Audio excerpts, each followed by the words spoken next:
제가 드릴 말씀은요. 지금 이번에 1월 26일 날 나온 교육부에서 나온 교육부와 교육과정평가원이 개발한 새 역사교과서 시안에 기초해서 말씀을 드리려고 합니다. 그래서 좀 딱딱한 내용이 될지 모르겠습니다. 이 시안에서 무슨 자유민주주의 표현 중에 자유가 빠졌다거나 6.25 남침, 북한 세습, 북한 인권 같은 주요 학습 요소가 빠졌다는 건 여러분이 여러 가지 언론 보도를 통해서 잘 알고 계시리라고 믿습니다. 그래서 저는 오늘 중요한 것이라고 제가 이제 판단한 대한민국의 정통성 그리고 정체성 이 두 가지를 문제를 중심으로 해서 이번 시안의 문제점을 한번 짚어보겠습니다. 먼저 대한민국의 정통성 문제입니다. 우리가 살고 있는 대한민국이라는 나라의 정통성은 어디에서 비롯됩니까? 한마디로 말해서 1948년 8월 15일에 수립된 대한민국이 한반도의 유일한 합법정부라는 역사적 사실을 인정하는 데서 비롯되는 것입니다. 그런데 이번 역사교과서 시안은 원천적으로 이를 부정하고 있습니다. 이걸 보시면요. 이번 현대사에 꼭지가 8개가 있어요. 그래서 이제 소주제 중에 2가지가 있습니다. 여기 제가 이제 2가지를 갖다 놨는데 여태까지 없던 것이 새로 들어갔어요. 그게 이제 통일정부 수립을 위한 노력이라는 겁니다. 그래서 8.15 광복 이후에 통일정부 수립을 위한 노력을 했는데 그것이 실패하는 바람에 대한민국이 생겨났다라는 그런 내용이 되겠습니다. 그래서 이 통일정부 수립을 위한 노력이라는 것을 새로 넣은 이유가 뭐냐? 그거를 이제 제가 3가지로 정리를 해봤습니다. 우선 첫째, 통일정부 수립을 노력을 강조한다는 구실로 대한민국 수립을 방해한 사건들을 부각시키고 있습니다. 예를 들면은 그 옆에 학습 요소에 제주 4.3 사건을 넣어놨어요. 그런데 제주 4.3 사건은 결코 통일정부를 수립하려 한 사건이 아니었습니다. 오히려 제주 4.3은 남로당 제주도당이 대한민국 최초의 총선거인 50총선거를 저지하기 위해서 저지른 무력 봉기가 발단이 된 사건이었습니다. 이를 진압하는 과정에서 무고한 제주도민들이 다수 희생된 것은 매우 안타까운 일이지만 제주 4.3 사건은 이 시안의 주장처럼 통일정부 수립을 위한 노력이 아니라 대한민국 수립을 저지하려는 정치적 움직임이었습니다. 그러니까 이번 시안은 대한민국을 세우기 위한 노력에 초점을 맞추는 게 아니라 거꾸로 대한민국 수립을 방해한 사건들에 초점을 맞추고 있는 것입니다. 그것은 이 시안이 1948년에 대한민국이 수립되었다는 것을 근본적으로 부정하고 있기 때문입니다. 두 번째, 이 주제에서 두 가지 주제에서 강조하는 것은 통일정부 수립을 위한 노력이 실패로 돌아간 것은 남한 때문이다 라고 주장하고 있습니다. 이는 이승만이 정권력에서 먼저 단독 정부를 세웠다는 이른바 남한 단종론을 제기하고 있는 것입니다. 그래서 이제 남한 단종론을 내세워서 분단의 책임을 대한민국에 떠넘기려는 것입니다. 좌파 역사가들은 1946년 6월에 이승만이 정읍에서 행한 연설 가운데 일부를 정읍 발언이라고 이름 붙이고 이를 단종론이라고 폄훼해 왔습니다.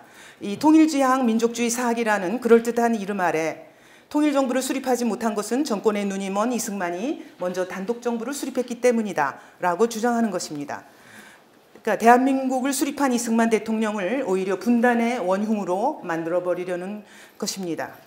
하지만 단독정부를 먼저 수립한 것은 남한이 아니라 북한이었습니다.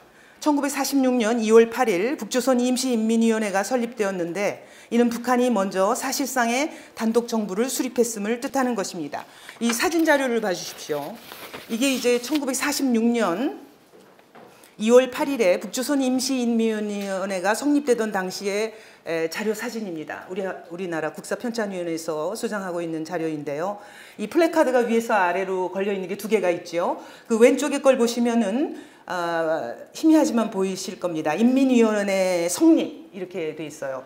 아마 축인민위원회 성립이라는 거겠죠. 근데 오른쪽에 게 중요한 겁니다. 오른쪽에 플래카드를 위아래로 내린 걸 보면은 맨 윗부분에 이게 보이시는지 모르겠는데 있고 한자가 잘 가려져서 안 보이는데요. 그게 인민위원회라는 이 회의 이 회자입니다.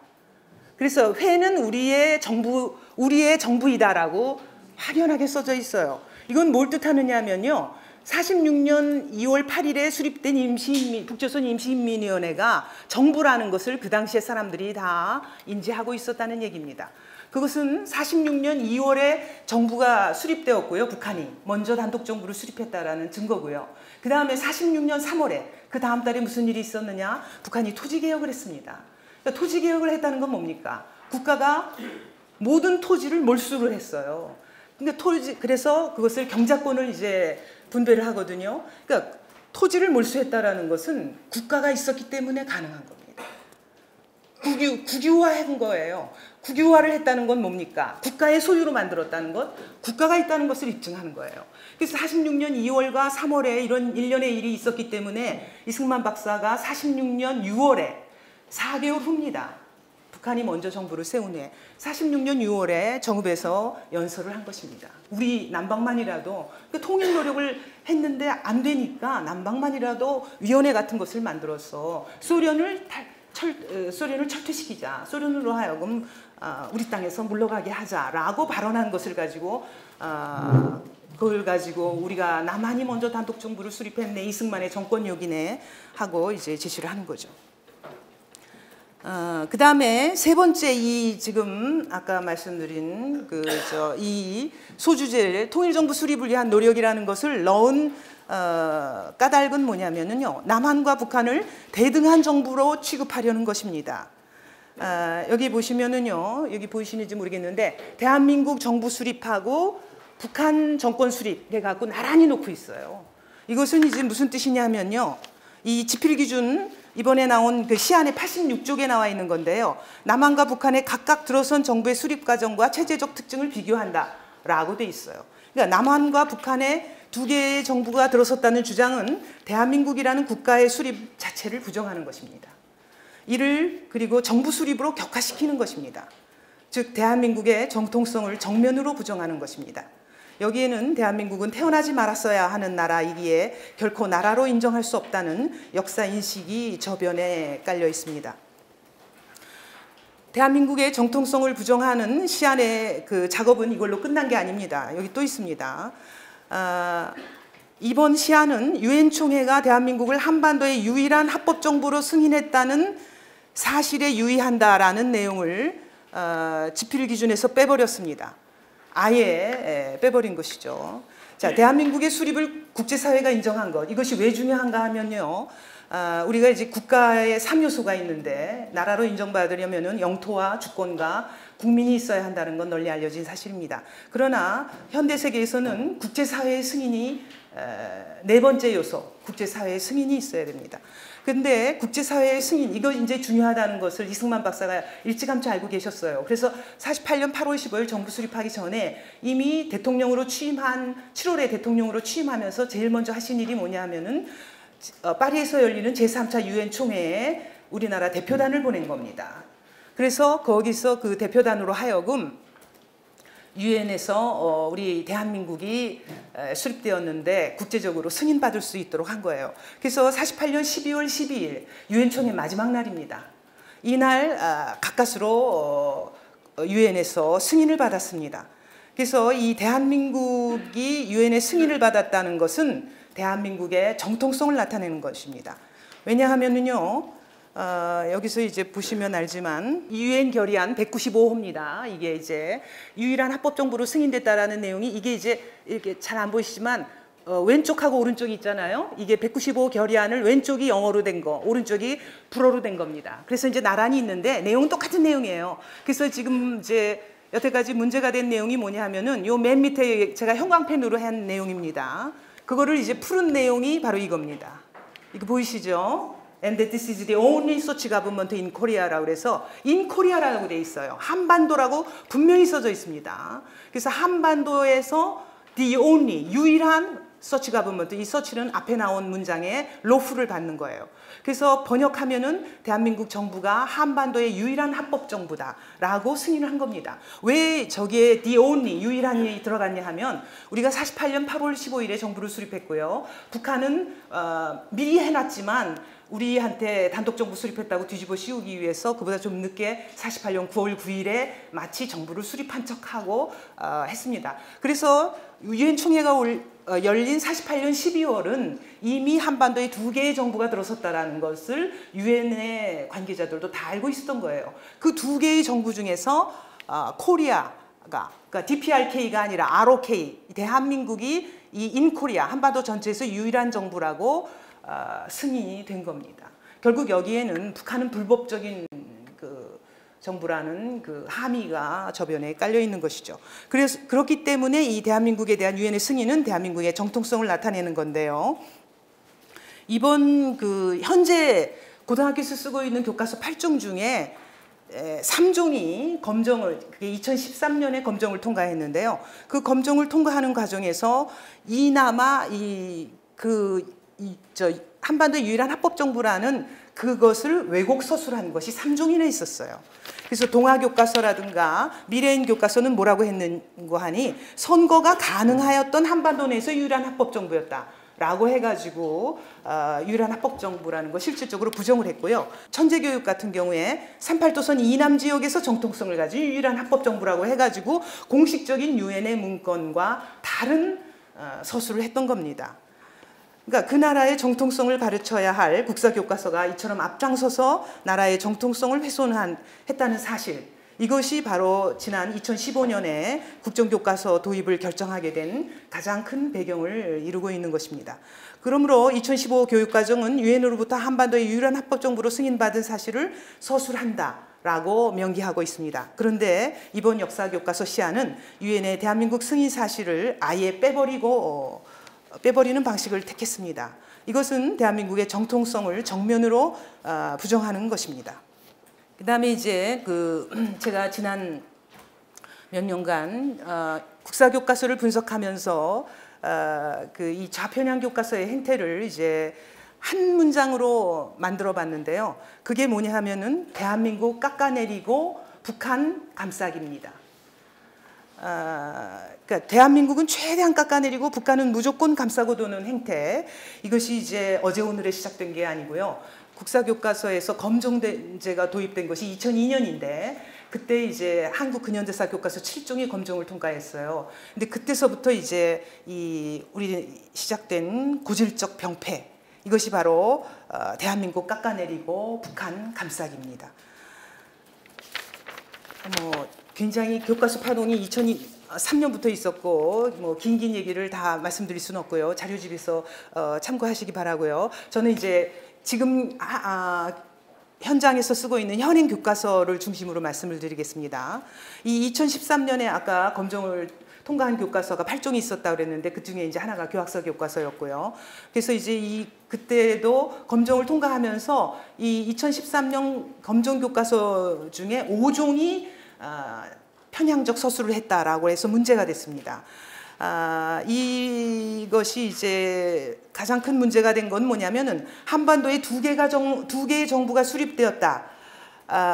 그러면서 대한민국과 북한 정권을 대등한 정부로 서술을 했던 거죠. 그러면서 결과적으로 대한민국이 한반도의 유일한 합법정부임을 부정하는 그런 서술이 있었는데 그 교과서가 5종입니다. 금성, 동아, 미래엔, 비상교육, 천재교육, 이렇게 5종의 교과서가 이제 대한민국의 정통성을 부정하는 서술을 했는데요.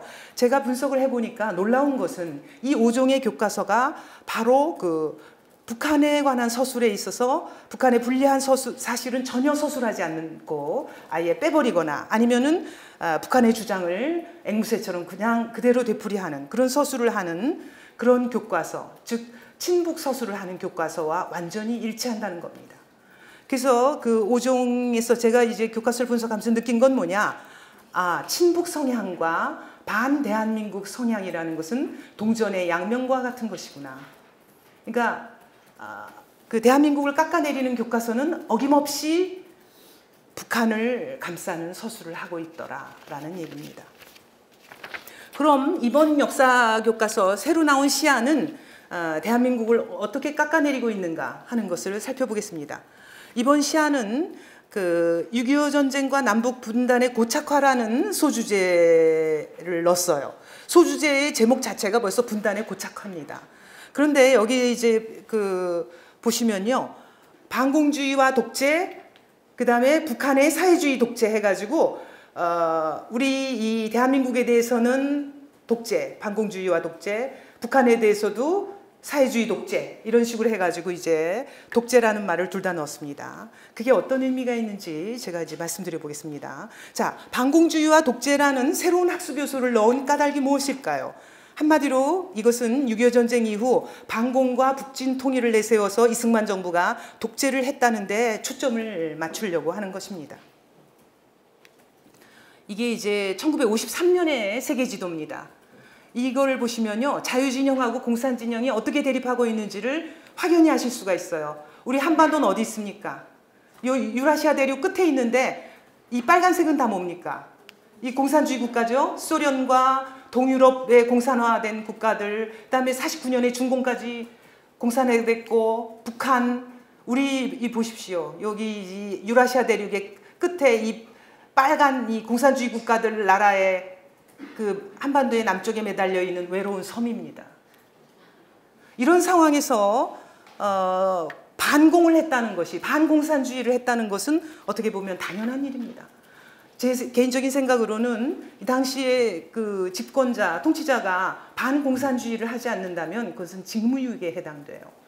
대한민국이라는 나라가 살아남을 수가 없었던 것입니다. 이처럼 엄혹한 냉전 상황에서 반공산주의의 기치를 내건 것은 당연한 것임에도 불구하고 이를 반공주의로 낙인 찍어버리는가 하면 이승만, 박정희 두 대통령이 반공을 빌미로 독재를 합리화했다는 게 좌파 역사학계의 인식입니다. 그런데 이러한 좌파의 인식을 이 역사교과서 시안이 그대로 가져온 것입니다. 1950년대 이승만 정부와 유신 이후의 박정희 정부, 이 둘의 정치 체제는 정치학적으로 볼 때 독재라기보다는 권위주의 체제에 해당한다는 연구 결과가 이미 나와 있습니다. 그럼에도 불구하고 이번 시안은 한사코 독재라는 용어를 고집합니다. 이는 이승만 정부와 박정희 정부를 독재로 낙인 찍음으로써 대한민국 자체를 깎아내리겠다는 것입니다. 그렇게 되면은 이제 50년대부터 60년대, 70년대까지 우리가 쭉 독재를 했다는 게 되니까요. 그리고 북한도 독재를 했다 그러면은 남북한 피차 마찬가지 독재를 했다 이렇게 되는 겁니다. 나아가 이번 시안은 남북한을 동급의 독재 정부로 만들려는 것이기도 합니다. 이번 시안에는 반공주의와 독재 외에도 북한의 사회주의 독재라는 학습 요소를 새로 넣었습니다. 아까 제가 말씀드렸죠. 여기 북한의 남한엔 반공주의와 독재, 북한에 대해서는 사회주의 독재라고 그래가지고 이것도 이제 새로 넣었는데요. 이는 남한과 북한이 둘 다 독재를 한 것으로 교과서를 서술하도록 만들려는 장치입니다. 남북한을 분단정부로 규정해서 남한과 북한을 동격으로 만들더니 이제는 남한과 북한을 모두 독재로 규정해서 동급의 불량체제로 서술하겠다는 의도를 드러낸 것입니다. 자, 소련의 경우를 보십시다. 거듭된 피해 숙청으로 나라를 거대한 수용소 군도나 다름없이 만들었던 소련의 스탈린, 문화혁명이라는 이름 아래 수천만 명을 희생시킨 중국의 마오쩌둥, 300만 명이 넘는 주민들을 굶어 죽게 만든 북한의 김씨 왕조, 이 셋과 우리나라의 이승만, 박정희 대통령을 같은 독재자의 반열에 올려놓겠다는 것입니다. 나아가 우리나라의 이승만, 박정희 정부를 북한의 3대 세습 독재 정권이라는 최악의 전체주의 정권과 같은 반열에 올려놓겠다는 것입니다. 남한과 북한이 동급의 독재 체제라는 것이 과연 역사적 진실인지 거짓인지를 따지기에 앞서서 대한민국 교육부가 주도하는 대한민국 깎아내리기의 끝은 과연 어디인지 묻지 않을 수 없습니다. 대한민국 깎아내리기는 또 있습니다.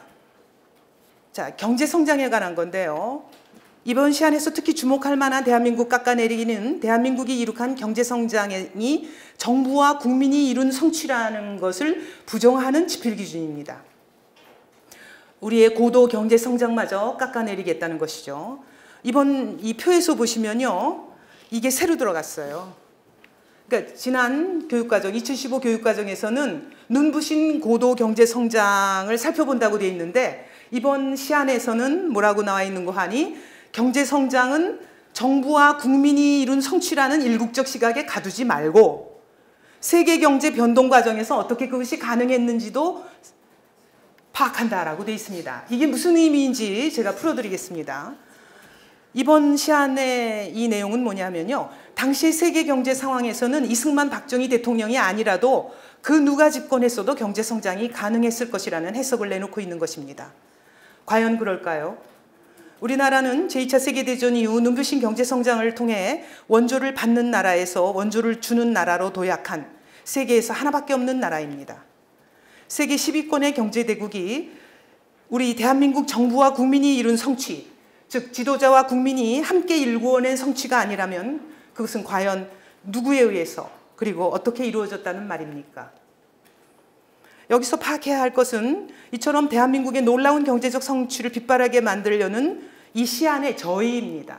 왜 이런 시안을 만들었느냐 하는 것을 말씀드리겠습니다. 이런 그 시안에 이런 지필 기준을 넣은 저희는 뭐냐? 잘 알려진 대로 한국 현대사를 설명하는데 흔히 사용되는 산업화 대 민주화라는 이분법적 구도가 있습니다.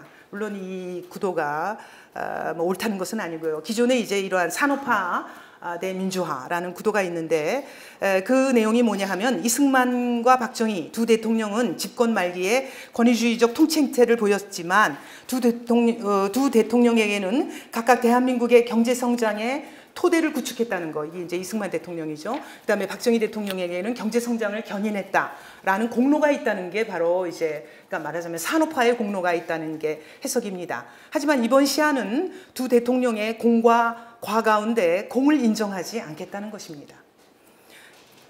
그래서 농지개혁, 교육혁명 등을 통해서 우리나라 경제 성장에 발판을 마련한 이승만 대통령, 그리고 강력한 리더십으로 경제개발 계획을 수립 실행함으로써 한강의 기적이라 불리는 경제성장을 이끈 박정희 대통령, 이 두 대통령의 산업화의 공로를 가능한 한 역사책에서 지워버리겠다는 것입니다. 또한 이번 시안은 두 대통령의 공과 과 가운데 과를 턱없이 부풀리고 있습니다. 앞에서 말씀드렸듯이 두 대통령의 권위주의적 통치를 옛 소련이나 중공, 그리고 북한 등의 공산 전체주의 국가의 독재와 동급의 독재로 낙인을 찍습니다. 그래야만 역사 교과서에서 민주화 운동을 반독재 투쟁으로 부각시킬 수 있기 때문입니다. 이승만 박정희 두 대통령을 반공을 내세워 독재를 자행하고 분단을 고착시킨 독재자여 분단 세력으로 몰아가야만 민주화의 공로를 좌파가 오롯이 차지할 수 있기 때문입니다. 이것이 이번 시안이 한국 현대사 지필 방향의 절반 가까운 것을 이른바 민주화에 할애하고 있는 이유입니다. 이번 시안의 86쪽에 보면은 민주화 관련 지필 방향이요. 이 현대사 지필 방향이 7문장인가 돼 있는데 그중에 3문장이 민주화에 받쳐지고 있어요. 그래서 이제 이 민주화 관련 지필 방향을 보면 좀 이따도 자세히 말씀드리겠습니다만 6월 민주항쟁 이전에는 우리 대한민국에는 오로지 독재만 있었다. 그래야 독재에 맞선 민주화 운동이 있다는 걸 강조할 수 있기 때문입니다. 그리고 민주주의는 6월 항쟁 이후에나 나오는 것으로 써놓고 있어요. 다시 말해서 1948년 정부 수립 이후에 1987년까지 자그마치 40년간 독재를 했다라는 게 저들의 역사 인식입니다. 이 40년간 독재라는 게 그런 게 있나라고 하시겠지만요. 아까 말씀드린 그 한국 근현대사 교과서 2002년에 검정을 통과해서 2003년부터 10년 가까이 우리나라에서 교과서로 쓰인 그 금성 교과서에 보면요. 독재라는 말을 우리 대한민국에 대해서 18쪽에서 사이에 13번이나 독재라는 말이 나옵니다. 이게 이제 안 비춰지죠. 13번이나 독재라는 말이 나오고요. 맨 밑에 여기 노란 거 형광펜 잘 안 보이시겠지만 이게 40년 독재를 했다라는 거예요. 그래서 40년 독재를 했다고 그러는데 더 놀라운 사실은 뭔지 아십니까? 이렇게 우리 대한민국에 대해서 13번 독재했다고 썼는데 북한에 대해서는 몇 번 독재했다고 썼겠습니까? 단 한 번도 없어요. 제가 이 교과서를 직접 분석을 하다가요. 저희 연구원 인턴 다 데리고 하다가 제가 이 잡듯이 뒤졌는데요. 금성교과서에 북한에 대해서는 독재라는 말 단 한마디도 안 나옵니다.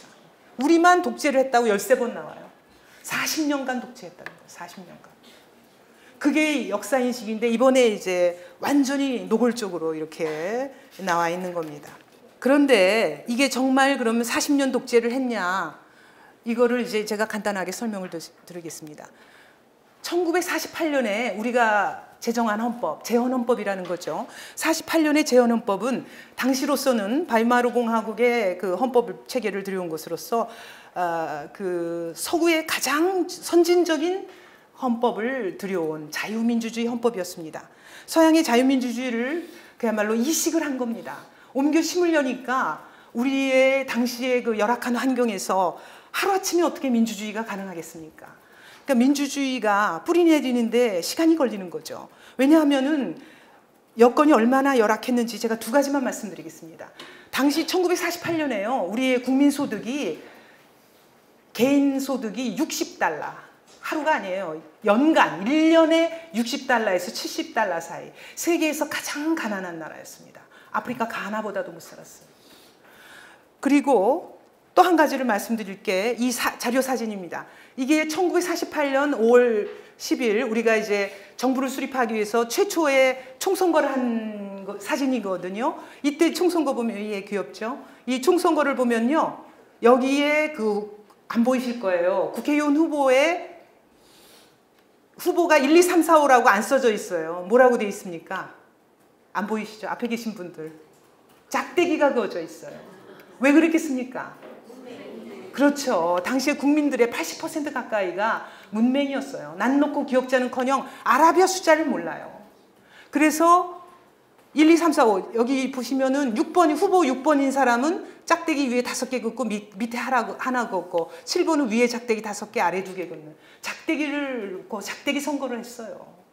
이런 상황에서 하루아침에 민주주의가 확립되지 못해서 민주화 투쟁을 했다? 그러니까 우리가 경제를 어떻게 얘기합니까? 경제가 성장 발전했다고 하죠?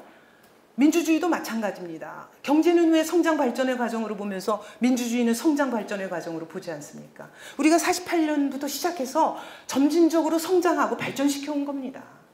그 공로를 싹 지워버리고 자기네들만의 공로로 돌리겠다는 거 아닙니까? 처음부터 독재를 해서 40년 독재를 해서 자기네가 민주화 투쟁을 해서 오늘날의 나라를 한국을 만들었다라고 주장하려는 겁니다.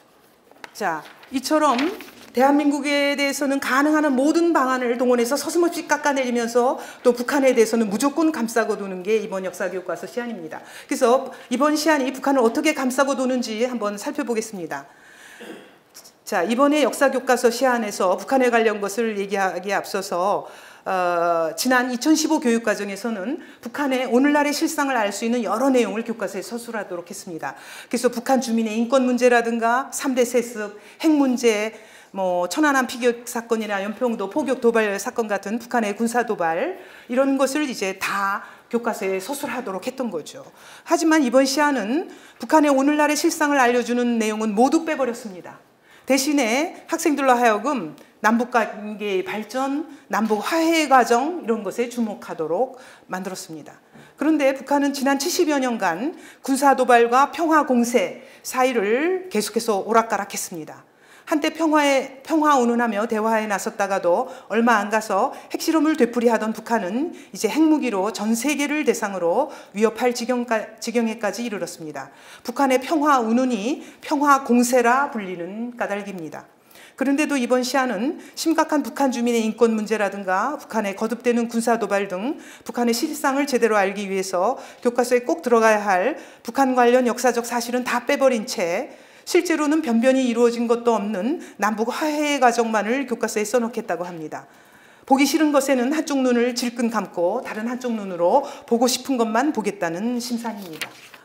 이번 시안에 이러한 이렇게 보고 싶은 것만 자기가 쓰고 싶은 것만 쓰겠다는 서술하겠다는 이러한 행태는 또 하나의 역사 왜곡이 아닐 수가 없습니다. 이번 시안에 이러한 역사 교과서 왜곡 행태가 중국의 동북공정, 일본의 독도 영유권 주장 등 우리가 그토록 비난에 맞지 않던 다른 나라의 역사 교과서 왜곡 행태와 과연 무엇이 다른지 묻지 않을 수 없습니다. 그 다음에 북한 관련해서 또 하나 이제 말씀드릴게요. 북한의 역사를 관통하는 키워드가 있다면 그것은 독재와 세습입니다. 그런데 현행 교과서 지필 기준이라든가 2015 교육과정은 둘 다 북한의 이제 세습 체제에 대해서 쓰도록 하고 있죠. 그런데 이번 시안은 3대 세습이라는 용어를 빼버렸습니다. 여기 보십시오. 2015 교육과정에서는 북한의 3대 세습 독재에 대해서 서술하도록 돼 있어요. 그런데 이번 시안은 3대 세습이라는 말을 빼버리고 북한을 어떻게 썼습니까? 사회주의 체제라고 썼습니다. 이번 시안에서 3대 세습이라는 용어를 빼버림으로써 북한이 세습체제라는 딱지를 떼어버릴 수 있도록 만들어준 겁니다. 또한 3대 세습 대신에 사회주의를 넣어서 북한이 마치 사회주의 체제인 양 포장해주고 있습니다. 북한이 사회주의 체제라고 쓰면요, 국제사회에 나가면 이건 지나가던 소도 웃을 일입니다. 이번 시안이 이렇게 그 공산 전체주의 체제인 북한을 마치 사회주의 체제인 양 포장해 주는 것은 무엇이랑 관련이 있느냐? 북한과 직접적인 관련이 있습니다. 북한이 최근에 북한 헌법을 바꿨습니다. 북한이 헌법의 공산주의 규정을 사회주의 규정으로 바꾼 것과 이것이 이제 우리의 이번 시안이 사회주의가 들어간 것과 무관하지 않은 것이요.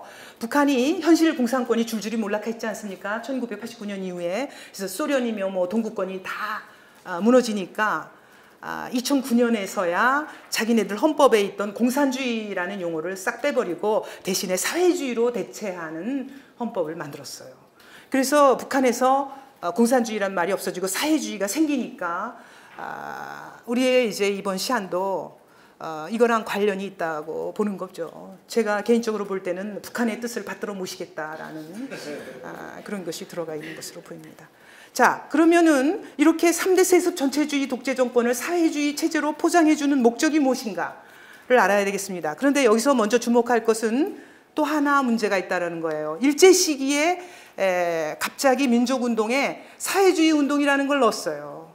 이게 일제시대의 사회주의 운동이 이제 무슨 의미가 있느냐. 이번에 새로 넣은 것이 그걸 이제 제가 말씀드리겠습니다. 이전에 일제 시기에서 우리가 사회주의 계열의 민족운동이 있었던 것은 사실이에요. 그러니까 독립운동을 하면서 대부분이 우파가 주를 이루었지만 좌파 사회주의 계열의 독립운동도 좀 있었습니다. 그런데 이번에 시안에 그걸 사회주의 운동이라는 이름으로 넣었어요. 그러니까 이 사회주의 운동이라는 용어가 마치 일제 시기에 우리 민족이 사회주의 국가를 세우려는 운동이라도 벌였던 것 같은 착각을 불러일으키는 겁니다.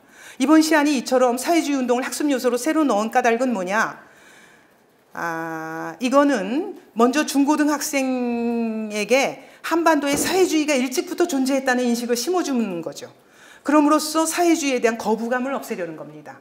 그렇게 되면은 그러고 나서 북한을 사회주의 체제로 포장해서 내세우게 되면 학생들은 일제의 침략에 맞서서 사회주의 운동을 벌이던 우리 민족이 사회주의 체제 북한을 세운 것이 자연스러운 흐름인 양 학생들 뇌리에 각인되게 되는 것입니다.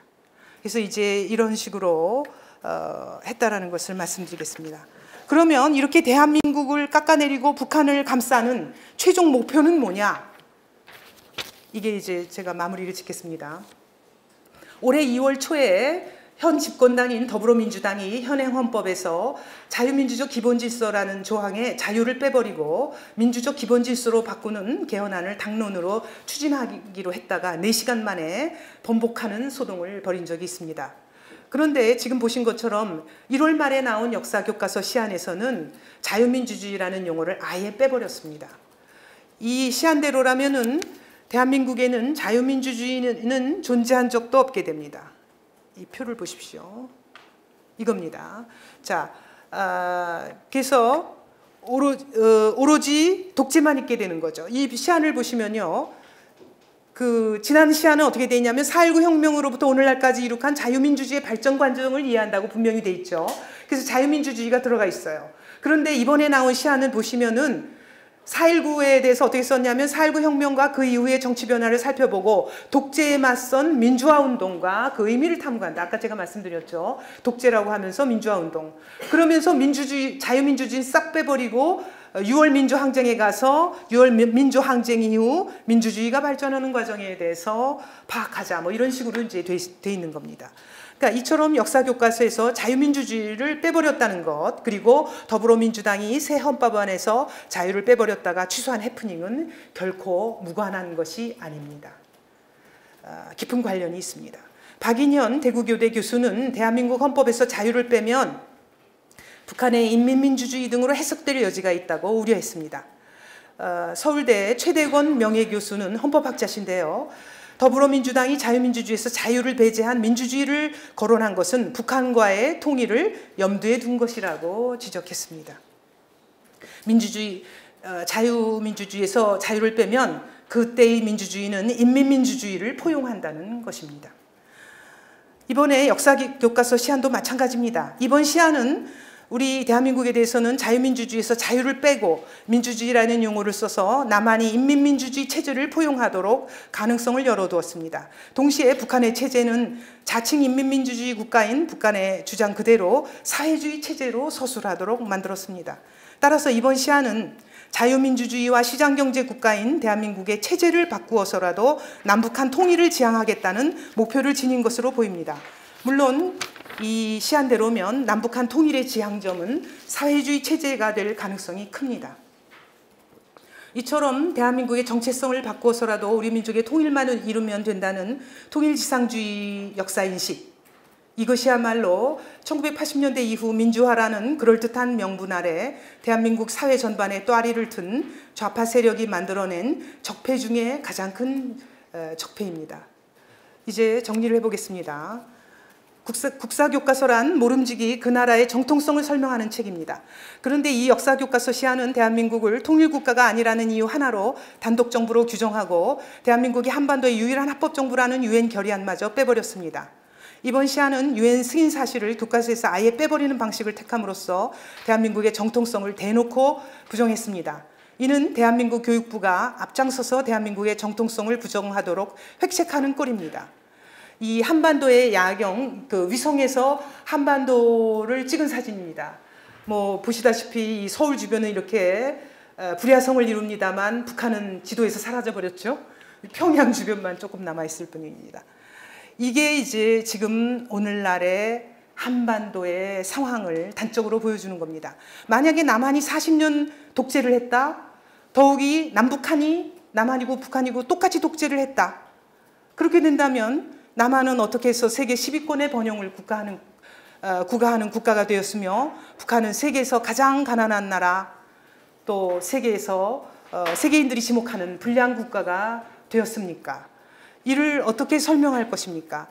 현재를 제대로 설명할 수 없다면 그것은 현대사가 제대로 구실을 못한 것이죠. 현대를 제대로 설명할 수 없다면 그것은 잘못된 교과서입니다.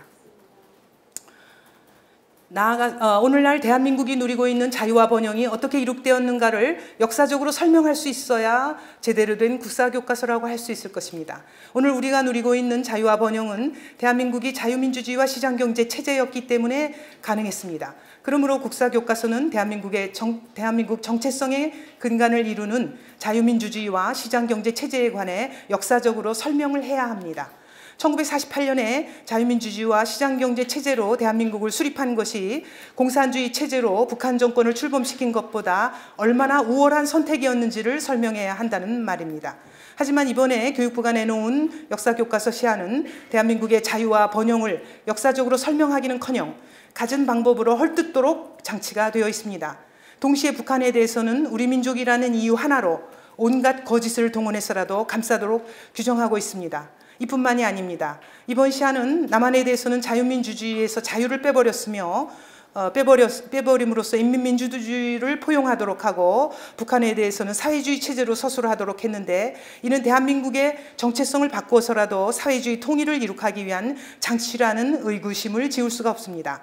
나라가 앞장서서 그 나라의 정통성을 부정하고 나아가 정체성까지 바꾸려 한다면 그게 어디 나라입니까? 누군가가 지적했듯이 죽은 지 오래된 마르크스의 유령이 유독 한반도를 배회하면서 대한민국을 안으로부터 무너뜨리려고 하고 있습니다. 하지만 살아있는 우리가 죽은 마르크스에게 패배할 리는 없으며 결코 패배해서도 안 됩니다. 대한민국은 우리와 우리 자손들이 대대손손 자유를 누리며 살아가야 할 보금자리이기 때문입니다. 이상으로 제 발표를 마치겠습니다.